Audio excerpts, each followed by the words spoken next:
여러분에게 누군가가 교회가 무엇입니까? 라고 하는 질문을 한다면 어떤 대답을 하시겠습니까?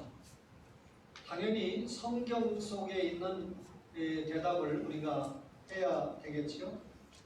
에베소서 5장 25절에 보면 하나님께서 바울에게 영감을 입혀서 기록한 가운데 남편들아 아내 사랑하기를 라고 하는 말씀 다음에 그리스도께서 교회를 사랑하시고 그 교회를 위하여 자신을 주심같이 하라 그랬습니다.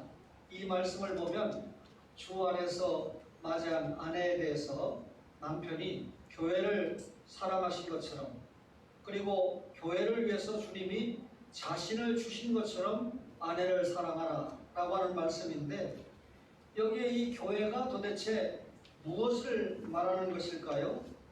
그리스도 예수께서 구원하시기 위해 돌아가신 모든 사람들을 교회다 그렇게 말했습니다. 모든 시대의 모든 이 믿는 자들을 교회다 이렇게 설명을 한 거죠.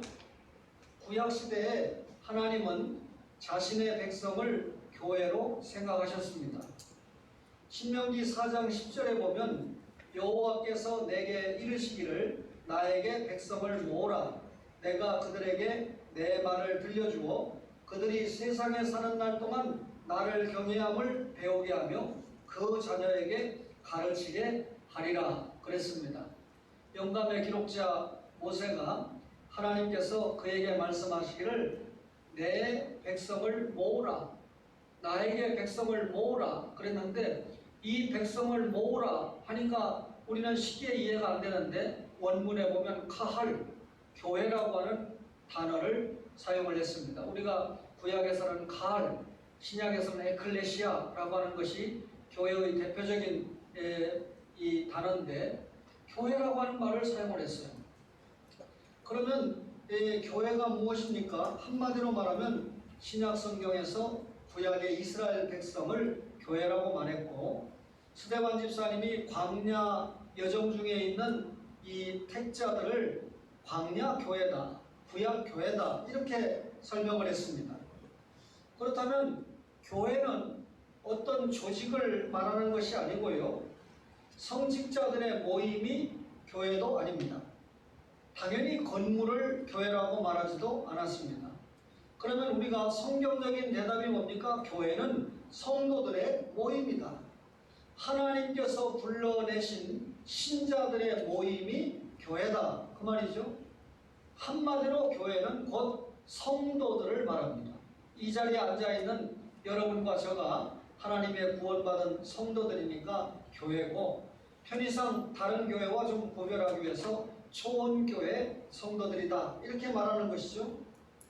이 모든 성도는 선지자직과 제사장직과 왕직을 가지고 있는데 이것을 우리가 만인 제사장론이다 그렇게 말합니다. 1517년에 종교개혁가들이 교회개혁을 시작할 때 천주교가 고해성사를 했잖아요.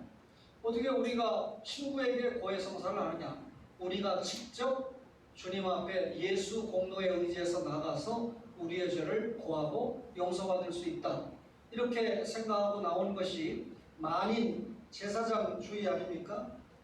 그런데 오늘 이 베드로 사도가 하나님 앞에 영감을 받아서 베드로전서 2장 9절에 세 직분을 다 언급합니다.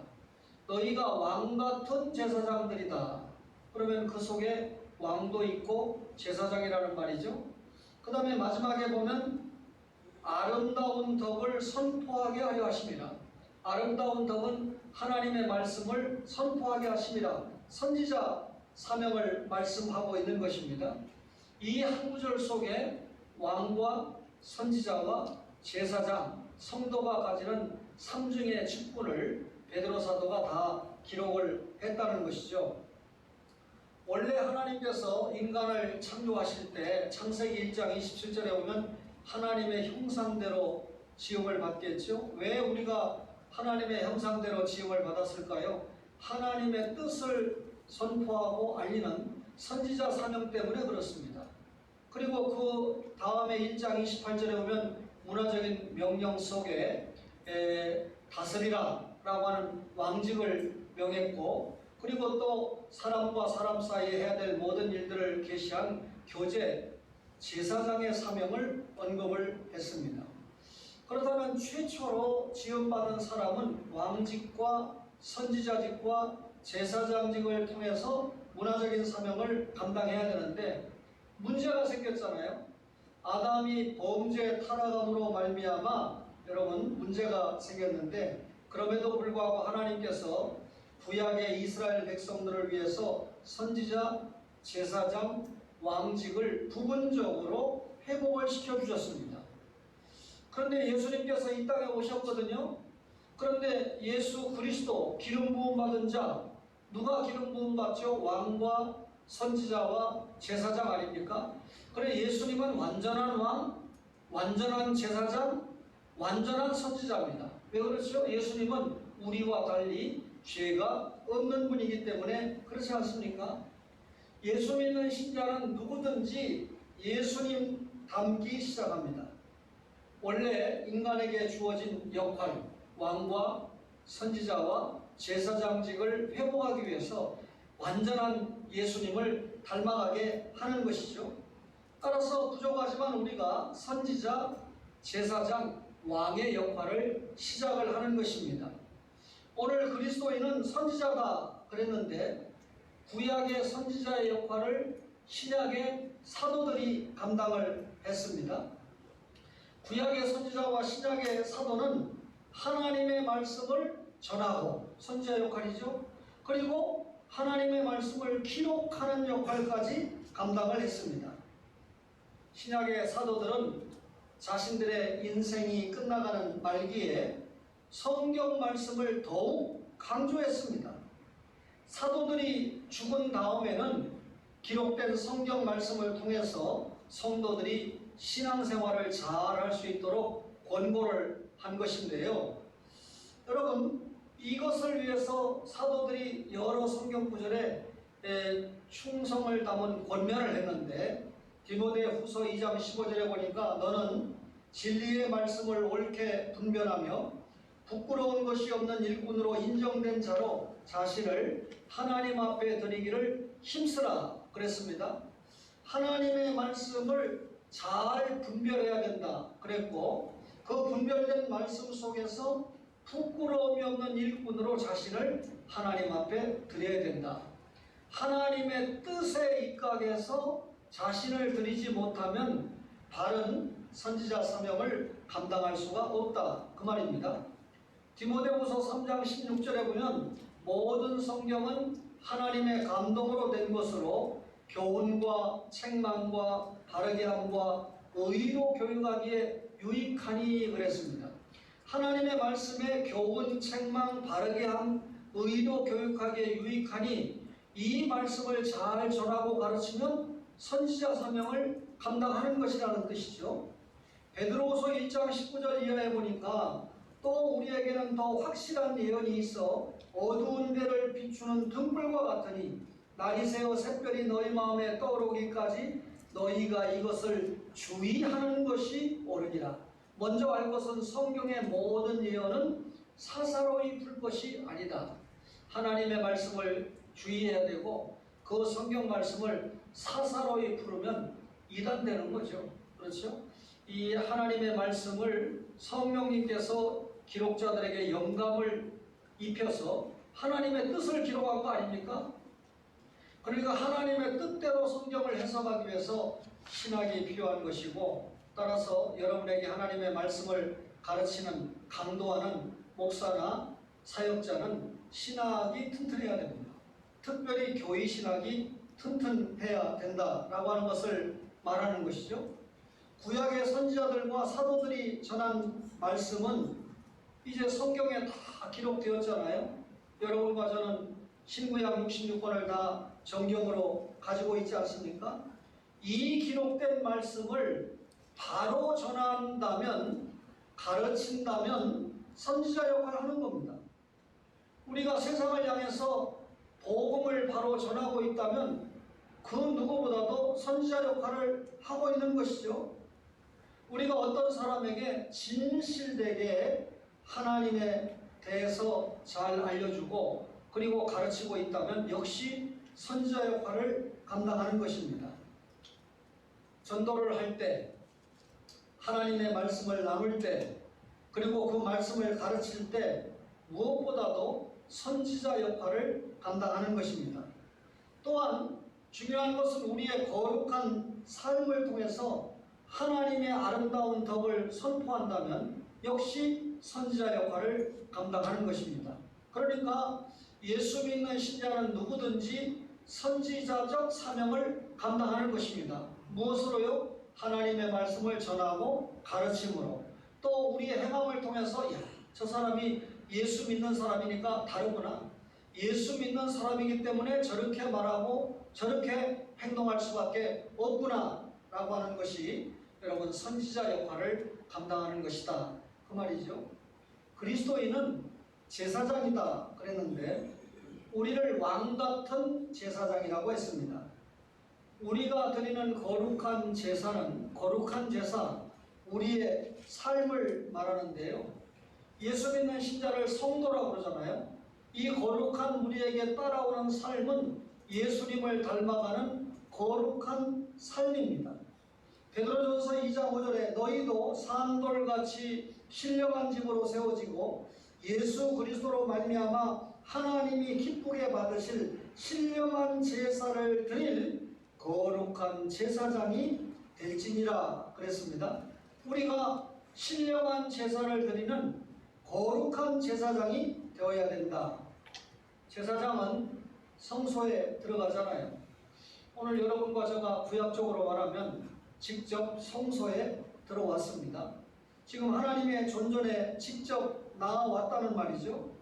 근데 구약시대 때는 일반 성도들은 성전 안에 못 들어가잖아요.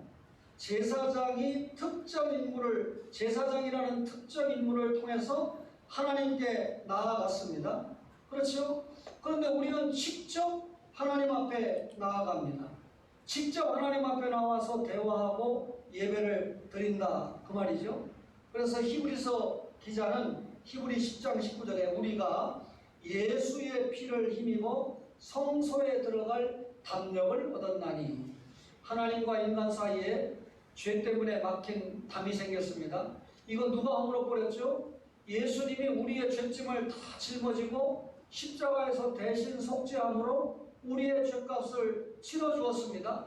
따라서 하나님 앞에 나아가는데 은혜의 보좌 앞에 나가는데 막힌 담을 예수님이 치웠기 때문에 우리는 예수님의 능력을 힘입어 예수의 피를 힘입어 하나님 앞에 담대히 나아가는 제사장이 된 것이죠. 하나님을 향해서 순결한 믿음과 정성 어린 마음으로 우리의 삶을 하나님 앞에 바치겠다는 신념으로 하나님 앞에 나아가는 거죠.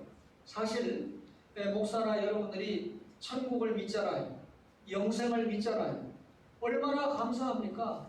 예수님의 대속의 죽음을 믿게 해서 우리에게 천국 영생을 주신 하나님 앞에 지상에 있는 무엇인들 우리가 못 드리겠습니까? 히브리서 10장 22절에 우리가 마음의 뿌림을 받아 악한 양심으로부터 벗어나고 몸은 맑은 물로 씻음을 받았으니 참 마음과 온전한 믿음으로 하나님께 나아가자. 예수 십자가 보혈로 구원받았으니 그 참된 믿음과 온전한 마음을 가지고 하나님 앞에 나아가자 그랬고요. 히브리서 13장 16절에는 오직 선을 행함과 서로 나누어 주기를 잊지 말라. 하나님은 이 같은 제사를 기뻐하시니라 그랬습니다. 선을 행한다. 서로 나누어 주기를 잊지 말라. 이와 같은 제사를 하나님이 기뻐하신다. 이 말씀을 보면 우리가 하나님을 사랑한다고 하는 데서 입술의 고백으로 끝나지 않고 하나님이 그토록 원하시는 이웃을 사랑하는 것을 선을 행하고 나누어 주기를 잊지 말아라 그랬습니다. 믿지 않는 이웃을 예수 믿게 하고 또 믿는 이웃을 잘 믿을 수 있도록 우리가 인도하는 것이 제사장 사명을 잘 감당하는 거다 그 말이잖아요. 사도 바울이 우리에게 제사장 역할을 대단히 강조했는데 그가 기록한 이 로마서가 13개 성경 가운데 가장 먼저 기록한 것은 데살로니가지만 전서지만 이 로마서가 가장 긴 편지입니다. 그 중에 1장부터 11장까지는 믿음으로 말미암아 구원받는다라고 하는 것을 확실하게 진리로 선포한 후에 12장부터 15장까지는 그러므로 너희가 이렇게 살아라, 행함으로 말미암아 상을 받는다라고 하는 것을 기록을 했는데 그 첫 절이 뭡니까? 그러므로 형제들아 내가 하나님의 모든 자비하심으로 너희를 권하노니 너희 몸을 하나님이 기뻐하시는 거룩한 산 제물로 드리라. 이는 너희가 드릴 영적 예배니라 그랬습니다. 자신의 전부를 하나님께 바치는 제사로 드리라고 하는 권면입니다. 하나님께 드리는데 어떤 제물로 드리라고요? 거룩한 산 제물로 드리라 그랬습니다. 그러니까 때로 이 주일날 아침에 속상한 일이 있을 수 있습니다. 부부지간에 갈등할 일도 있을 수 있습니다. 그런데 다 우리가 하나님 앞에 예배의 생활을 실천해야 되는 날이지만 특별히 주의 날, 주님의 날이니까 예배하러 올 때 좀 속상한 일이 있어도 피차간 신앙으로 서로 인내하고 그리고 주님 앞에 와서 예배를 드리는 자세가 대단히 중요하죠. 아침에 실컷 싸우고 다시는 안 볼 사람처럼 하고 교회 와서 앉아있으면 예배를 드리는데 그 예배가 거룩하게 드려질 수 있을까요? 우리 양심이 답을 할 수 있는 부분이다 생각합니다. 제사장의 거룩한 삶을 위한 헌신은 백성을 위해서 짐을 짊어지는 겁니다. 제사장의 역할이 뭡니까? 백성들의 죄를 대신 짊어지고 여러분 하나님 앞에 나아가서 대속을 받는 일을 감당하는 거잖아요. 구약의 제사장은 이스라엘 백성의 죄의 문제를 짊어지고 짐승의 피를 흘려서 하나님께 죄사함을 구했습니다.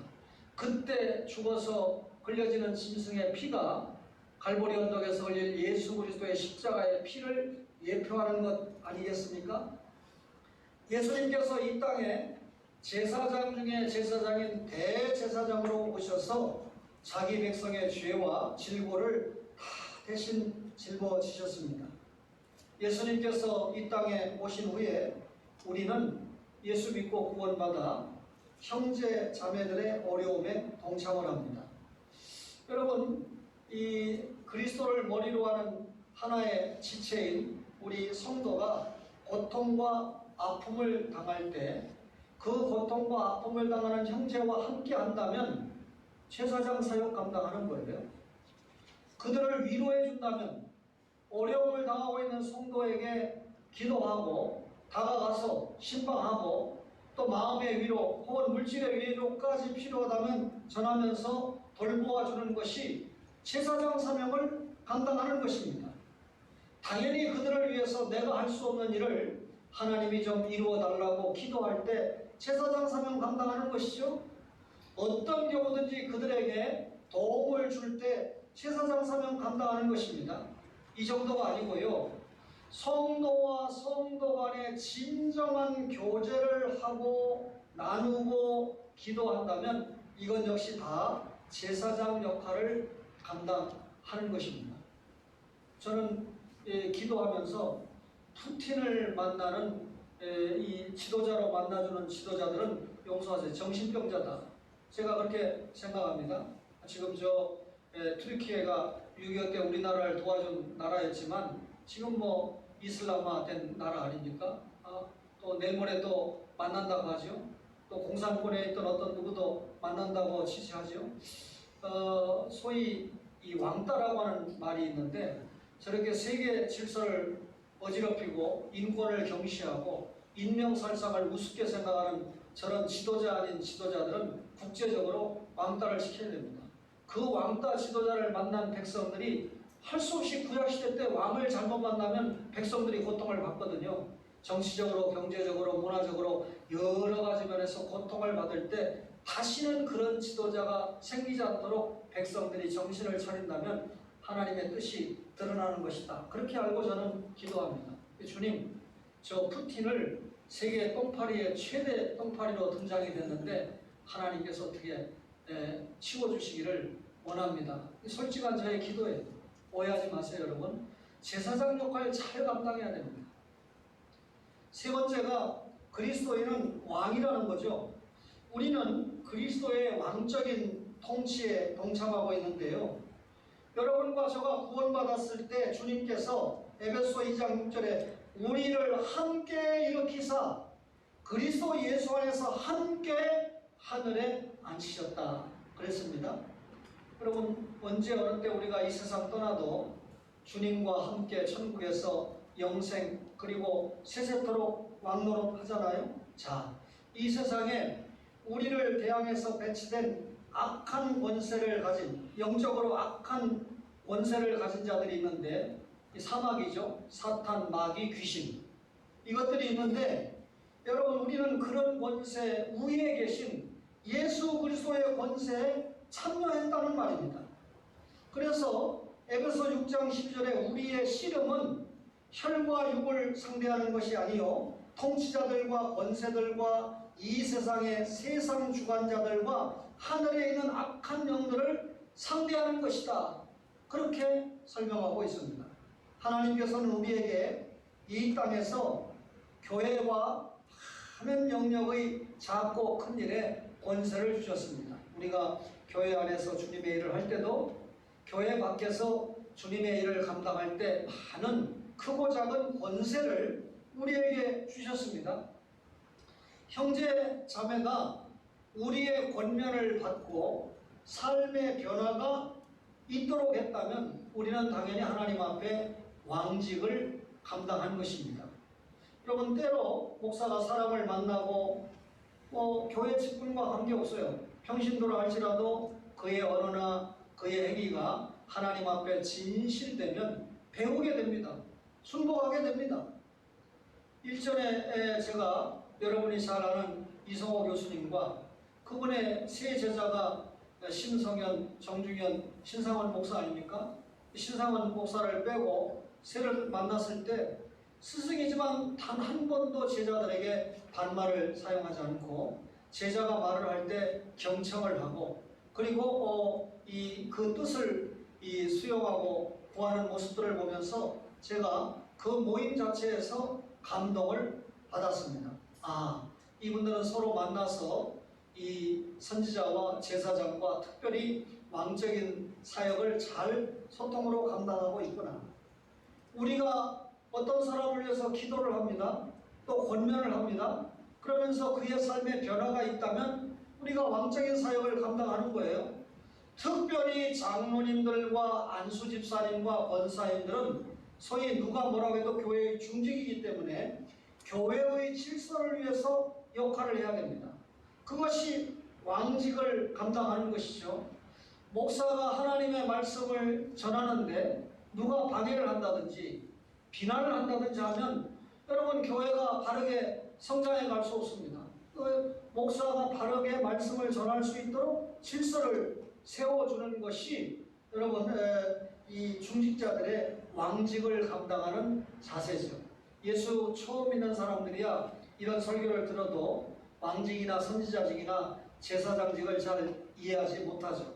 보통 예수 믿으니까 우리가 착한 사람 돼야 된다, 성화를 그렇게 이해할 수 있는데 여러분과 저가 여러분 성화는 하나님의 말씀대로 변화가는 삶이죠.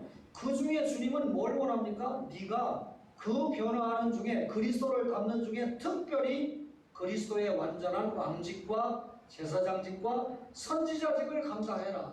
그것이 성도의 삼중직입니다. 그런데 여러분과 저가 이 땅에서만 왕과 제사장과 선지자직을 감당하느냐? 아니에요. 영원한 삼중직입니다. 주님께서 얼마 안 있으면 이제 재림하실 거 아닙니까? 새하늘 새 땅의 통치가 시작이 되잖아요. 우리는 다시 한번 진정한 선지자가 될 것입니다. 그때 우리의 지식은 완전하게 될 것이죠. 사도 바울은 고린도전서 13장 11절에 우리가 지금은 거울로 보는 것 같이 희미하나 그때에는 얼굴과 얼굴을 대하여 볼 것이요 지금은 내가 부분적으로 아나 그때에는 주께서 나를 아신 것 같이 내가 온전히 알리라 그랬습니다. 우리는 하나님과 세상에 대해서 진실만을 말할 것입니다. 이게 무슨 말입니까? 지금은 우리가 완전하지 못해요. 왕과 선지자와 제사장직을 감당한다고 해도 아직까지 우리가 이 육신을 입고 있는 상황이기 때문에 완전하지 못해요. 알아도 부분적으로 합니다. 완전하게 알지 못합니다. 그러나 주님이 재림하시면 우리가 영육간의 완전한 죄와 무관한 천국에서 주님과 함께 왕노릇하지 않습니까? 이때는 완전하게 알기, 주님이 우리를 아는 것처럼 완전하게 알기 때문에 우리도 완전한 선지자가 된다는 말이죠. 당연히 우리도 영원한 제사장이 됩니다. 천국에서 영원히 하나님을 예배하죠. 하나님께 기도하죠. 야, 천국에 가서 쉰다 그러니까 노동하다가 피곤한 사람이 생각할 때, 야, 천국 가면 실컷 잠을 자나 보다. 그런 안식이 아닙니다. 하나님, 예수님과 함께 세세토록 왕노릇 하는데, 그 세세토록 왕노릇 하는 가운데 하나님께 예배하고 하나님께 기도하고 하나님께 찬송한다. 하나님의 존전에서 여러분 이런 제사장 사명을 감당한다.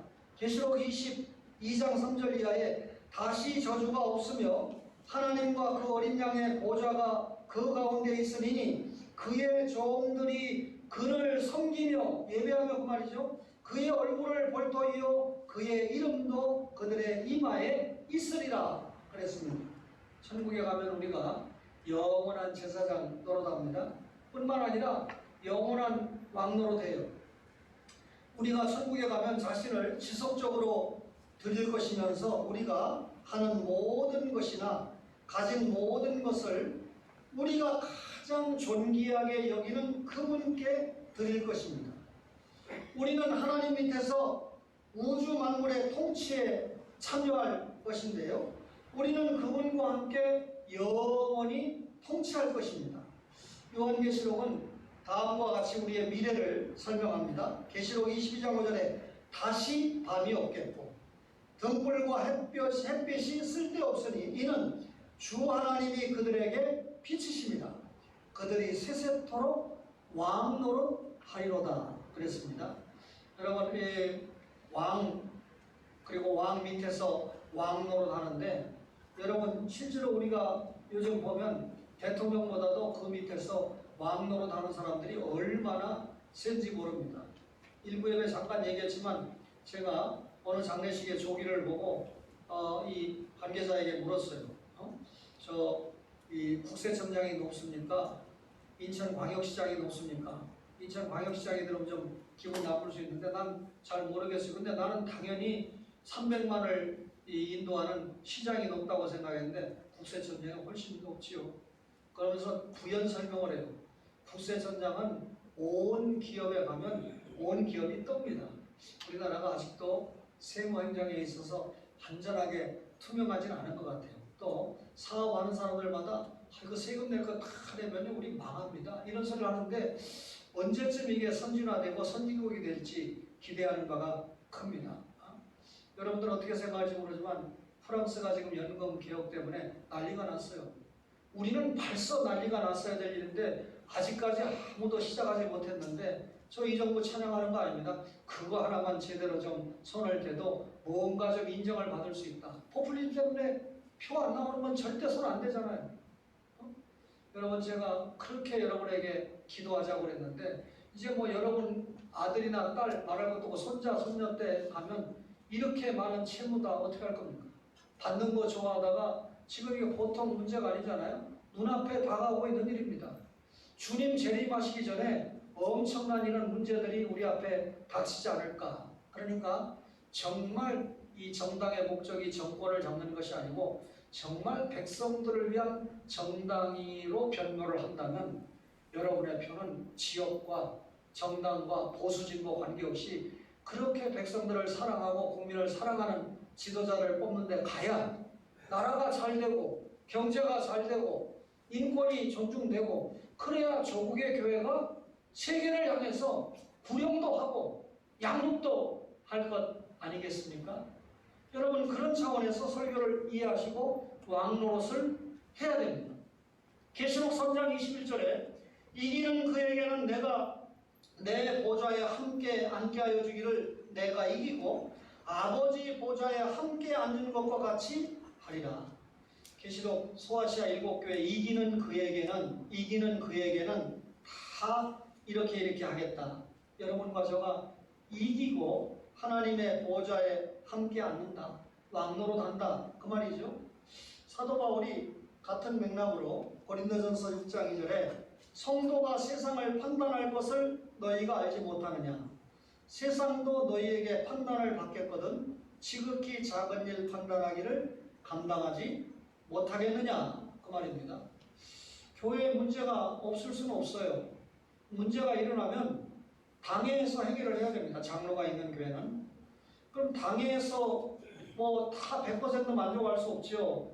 예를 들면 5명 가운데 3명이 찬성을 했다면 그 3명의 의견에 최종적으로는 따라가야 됩니다. 그런데 2명이 나는 도저히 여기에 승복할 수 없습니다. 그러면 노회에 진술해야 됩니다.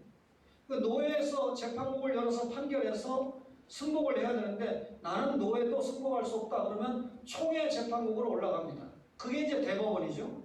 총회에서 판결을 하면 내가 억울하다 생각해도 이게 하나님의 뜻이다 생각하고 받아들이는 게 교회 법입니다. 그런데 총회에서 판결을 했는데 나는 이거 못 따라갑니다 하고 세상 법정으로 가면 그 사람은 불신자로 생각하고 맞대응해라. 이게 성경의 원리죠. 그러니까 여러분 총회의 판결에 불순종하면 그건 불신자예요. 성경에서 이방인과 세리와 같이 여겨야 된다. 그 말이죠. 생각해 보세요. 장로와 목사가 싸움이 생겼습니다. 그런데 장로가 목사를 세상 법정에 고발했습니다. 젊은 판사 앞에 가서 장로가 목사가 이런 죄를 졌습니다 하고 막 떠듭니다. 목사는 저거 모함입니다. 나는 교회 돈을 착복한 일이 없고 이렇게 막 항변합니다. 그러는 사이에 기다 아니다를 가지고 판사는 계속해서 주님의 몸된 교회의 어두운 부분을 듣게 됩니다. 그러면 판사가 속으로 뭐랍니까? 이 장로야, 이 목사야, 너희들이 나는 예수 안 믿지만 니들이 예수 다 망신시키는구나. 니들이 다니는 교회가 세상보다도 형편없는 집단이라는 것을 여기 와서 다 밝히고 있구나. 하나님 영광 가린 거죠. 교회의 덕을 훼손한 거죠. 그러니까 여러분 세상 법정에 가지 말라고 한 거예요. 바울을 통해서 하나님이 세상이 교회의 판단과 지도를 받아야지 어떻게 세상이 여러분 교회를 판단하고 지도하느냐. 그럼 우리가 세상을 판단하고 지도하려면 뭐가 회복되어야 됩니까? 하나님의 말씀 속에서 우리의 삶이 회복되어야 됩니다.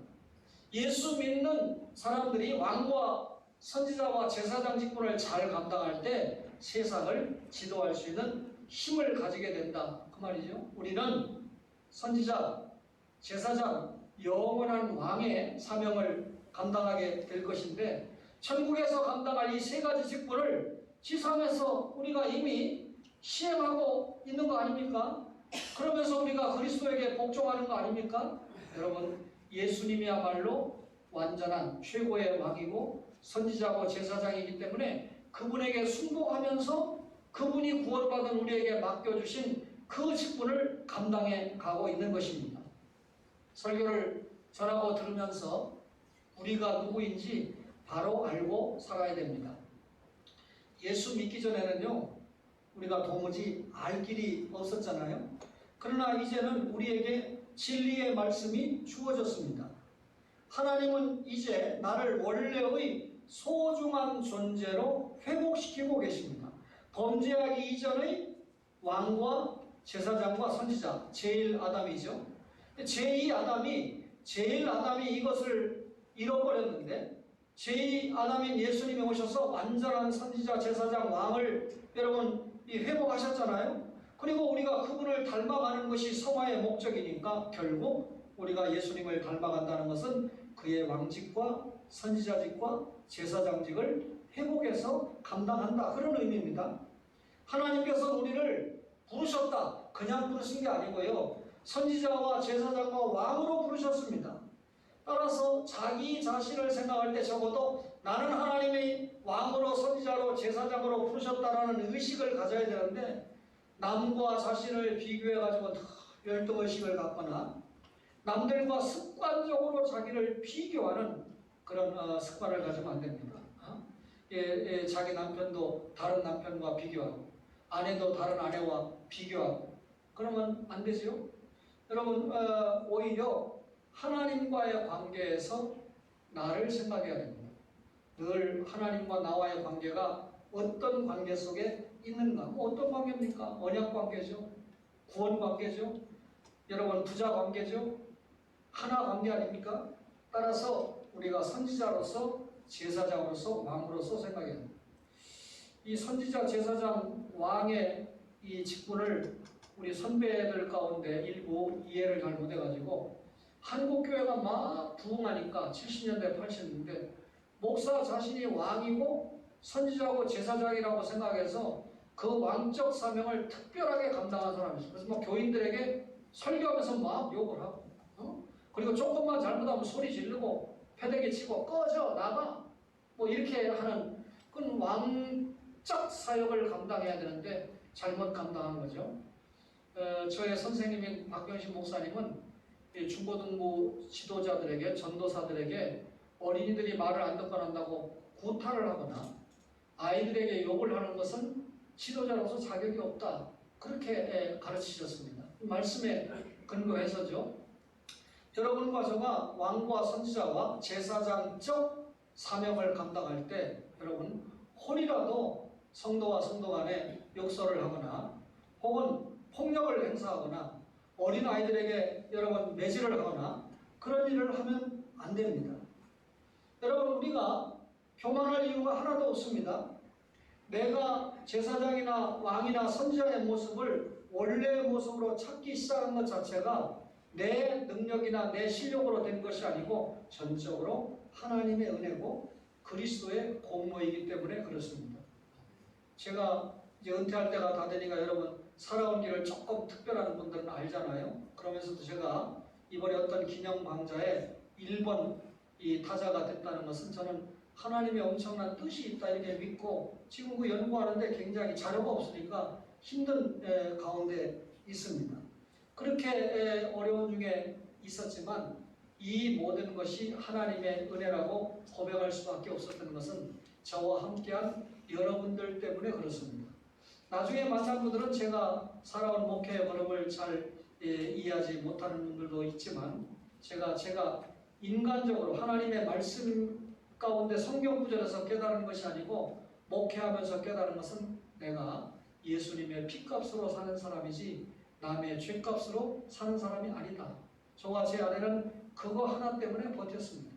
주님의 피값으로 내가 구원받고 하나님의 사람이 됐는데 남의 약점을 안다는 이유 때문에 그가 그것을 상쇄하려고 돈을 가져오고 나에게 더 큰 교회, 더 큰 신학교, 유학 이런 것들을 제시할 때 저는 주님의 피값으로 사는 사람이라는 인식 때문에 다 거절하고 그것 때문에 연단이 오고 그것 때문에 힘이 들었지만 결과적으로 저 자신은 물론 앞으로 목회의 길을 가겠다는 제 아들에게도 하나님께서 이 좋은 차 타고 좋은 집 사고 그게 아니고요.